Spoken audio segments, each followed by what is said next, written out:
केंद्रीय गृह मंत्री अमित शाह पहुंच चुके हैं। कई कार्यक्रमों में वो शामिल होने वाले हैं। दीनदयाल उपाध्याय ऑडिटोरियम में आयोजित कार्यक्रम में शामिल होंगे। चुनिंदा 1500 लोगों से संवाद भी होगा। पीएम के संसदीय कार्यकाल पर प्रकाशित किताब पर संवाद वो करने वाले। अमित शाह पार्टी संगठन के कई कार्यक्रमों में भी शामिल होंगे। और तस्वीरें मैं आपको दिखा रही हूँ उस वक्त की है जब केंद्रीय गृह मंत्री अमित शाह यहाँ पर पहुंचे। बीजेपी के चाणक्य यहाँ पर पहुंचे और उनको रिसीव करने के लिए डी पुरंदेश्वरी जो कि प्रभारी हैं, जो कि आज पहुंची हैं और उसके बाद वो रिसीव करने के लिए पहुंची। साथ ही साथ इन तस्वीरों में आपको नितिन नवीन बीजेपी के लीडर हैं, प्रदेश के सह प्रभारी हैं, वो यहाँ पर पहुंचे रिसीव करने के लिए। और इसके बाद अमित शाह इस कार्यक्रम में चुनिंदा 1500 लोगों से संवाद करने वाले। दरअसल एक किताब है पीएम के संसदीय कार्यकाल पर, उस पर संवाद होगा।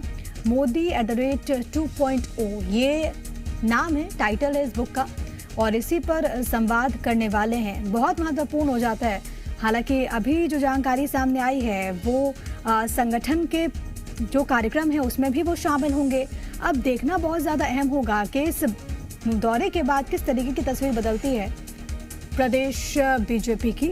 और सत्य प्रकाश मेरे साथ, मेरे सहयोगी तमाम जानकारी के साथ इस वक्त राजधानी रायपुर से लाइव मौजूद हैं। सीधे उन्हीं का रुख करते हैं। सत्य, आप पहुंच चुके हैं गृह मंत्री अमित शाह राजधानी रायपुर और आप संभवतः उसी जगह पर मौजूद हैं जहां पर वो कार्यक्रम होने वाला है। क्या ताजा अपडेट्स?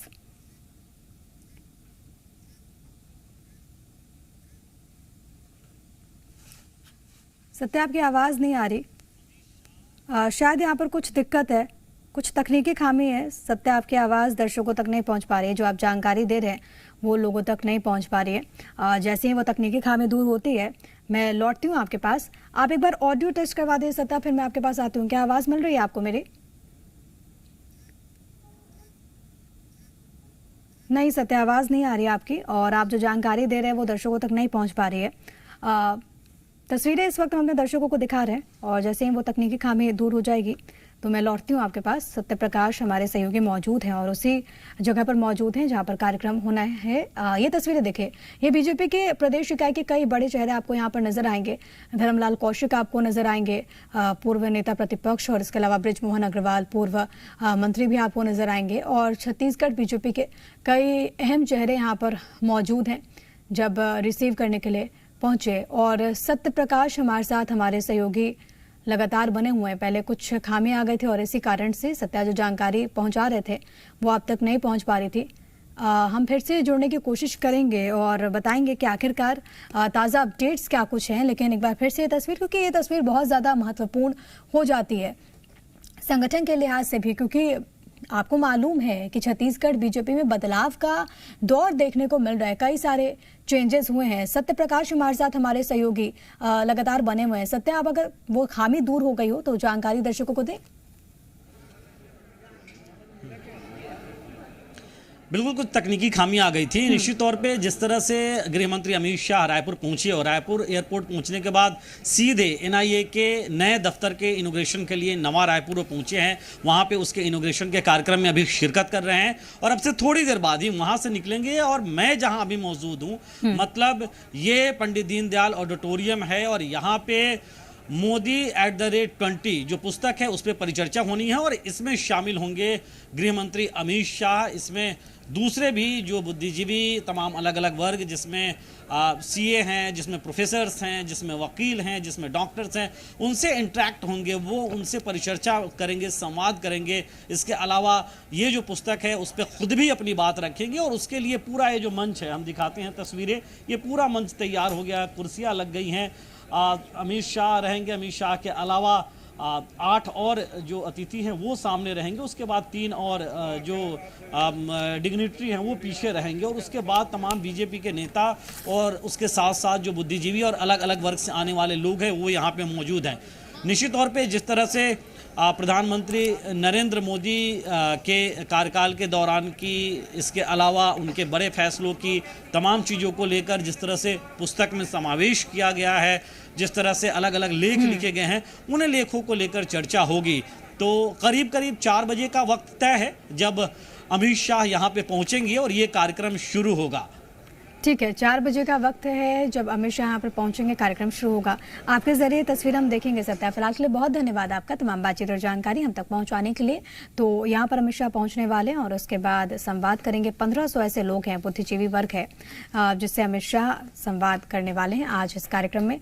बहुत धन्यवाद सत्य प्रकाश आपका। ये तस्वीरें हम आपको दिखा रहे हैं। रायपुर पहुंच चुके हैं केंद्रीय गृह मंत्री अमित शाह और बहुत खास हो जाता है उनका ये दौरा। इस वक्त की जो तस्वीरें आपकी टीवी स्क्रीन पर वो उस वक्त की हैं जब अमित शाह रायपुर एयरपोर्ट पहुंचे और उन्हें रिसीव करने के लिए यहाँ पर कई दिग्गज पहुंचे और उसके बाद ये देखें, ये उन्हें भेंट भी दिया गया है यहाँ पर प्रदेश बीजेपी इकाई की ओर से। संगठनात्मक तौर पर कितना महत्वपूर्ण होगा वो देखना होगा। क्या कुछ बातें निकलकर सामने आती हैं उस पर निगाहें बनी रहेंगी। लेकिन राजधानी रायपुर से हम आपको ये तस्वीरें लगातार दिखा रहे हैं। केंद्रीय गृह मंत्री अमित शाह पहुंच चुके हैं राजधानी रायपुर। कई सारे कार्यक्रम जिसमें वो हिस्सा लेने वाले हैं।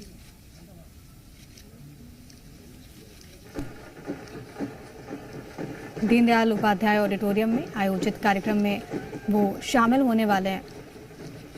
चुनिंदा 1500 लोगों से उनका संवाद होगा। पीएम के संसदीय कार्यकाल पर दरअसल एक किताब का प्रकाशन हुआ और उसी पर संवाद होने वाला है कि किस तरीके से संसदीय कार्यकाल के दरमियान प्रधानमंत्री ने लीड किया, किस तरीके से उन्होंने कार्य किया है। इसको लेकर भी यहाँ पर चर्चा जो कि बेहद ज़्यादा खास हो जाती है। चुनिंदा लोग हैं, बुद्धिजीवी वर्ग है जिनके साथ संवाद होना है। केंद्रीय गृह मंत्री अमित शाह करेंगे संवाद। ये तस्वीरें भी हम आपको दिखा रहे हैं। राष्ट्रीय अन्वेषण अभिकरण शाखा कार्यालय रायपुर के कार्यालय भवन का उद्घाटन समारोह है और इसमें आप देख सकते हैं मुख्यमंत्री भूपेश बघेल मौजूद हैं, सूबे के गृह मंत्री ताम्रध्वज साहू हैं। ये सीधी तस्वीर है राजधानी रायपुर से और आपको इसी मंच पर पूर्व मुख्यमंत्री डॉक्टर रमन सिंह भी नजर आएंगे। तो देखिए कितना दिलचस्प है।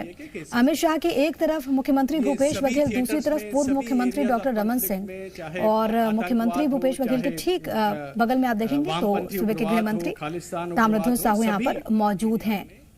कई सारे कार्यक्रम में केंद्रीय गृह मंत्री अमित शाह को आज शामिल होना है।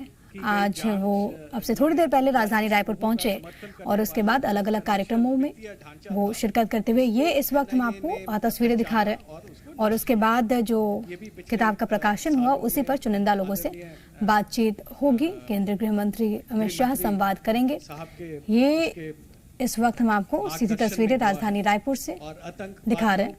ओवरग्राउंड वर्कर्स को और प्रमुख जो अलगाववादी नेता थे उनको गिरफ्तार करके उनके खिलाफ आरोप पत्र दाखिल किए गए हैं, जिसके फलस्वरूप सुरक्षा बलों पर पथराव, स्कूलों को व्यवस्थित रूप से जलाने, सार्वजनिक संपत्ति को नुकसान पहुंचाने की घटनाओं में हाल के दिनों में काफ़ी कमी हुई है। इसके अलावा जब हम वामपंथी उग्रवाद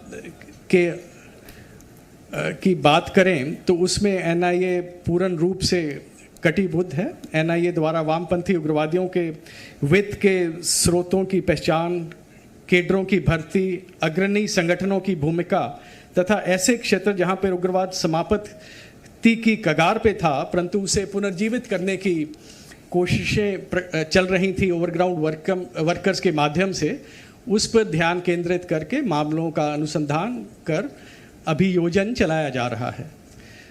इसके साथ माओवादियों के शीर्ष नेताओं, शहरी बुद्धिजीवी, उन्हें हथियार, गोला बारूद, गोलियां सप्लाई करने के संलिप्त संगठित गिरोह के विरुद्ध भी बड़े पैमाने पर कार्रवाई की जा रही है। अपनी स्थापना के बाद एनआईए ने वामपंथी उग्रवाद के संबंधित 60 मामले दर्ज करके करीब 400 आरोपियों को गिरफ्तार किया गया है और वामपंथी उग्रवाद से संबंधित मामलों में लगभग 10% मामले रायपुर शाखा के अंतर्गत अनुसंधान किए जा रहे हैं। जांच के दौरान आतंकवादियों द्वारा आतंकवादी गतिविधियों को करने या आतंकवादियों या संगठनों के समर्थन देने के लिए उपयोग की जाने वाली बड़ी संख्या में संपत्तियां, भूमि, बैंक खाते, वाहनों का विधि विरुद्ध क्रियाकलाप अधिनियम और अन्य अधिनियमों के संबंधित धाराओं के तहत जब्त कुर्की की गई है। एनआईए द्वारा 15 करोड़ से अधिक की ऐसी संपत्तियों को जब्त किया गया है जिसके अपने कार्य से माध्यम से एनआईए ने माओवादी के संगठित वित्त पोषण पर अंकुश लगाया है। रायपुर शाखा द्वारा अनुसंधान किए गए जाली मुद्रा से संबंधित एक मामले में 7 अभियुक्तों को 7 साल सश्रम कारावास की सज़ा कुछ समय पहले जून 2022 में सुनाई गई है। मैं आज इस अवसर पे मैं माननीय केंद्रीय गृह मंत्री जी को NIA की नई शाखाओं की मंजूरी, CRPF में CAPF में जो कोटा था NIA का उसको बढ़ाने का, फिक्स करने का, और बहुत सारे इसमें एक विजन डॉक्यूमेंट बनाया गया है जो आदरणीय गृह मंत्री साहब बहुत एक्सपेंशन कर रहे हैं, बहुत स्ट्रेंथनिंग कर रहे हैं, और वो चाहते हैं कि FBI के तर्ज पे NIA एक प्रीमियर इन्वेस्टिगेशन एजेंसी बने, और उसमें हमें पूरी सपोर्ट मिल रही है।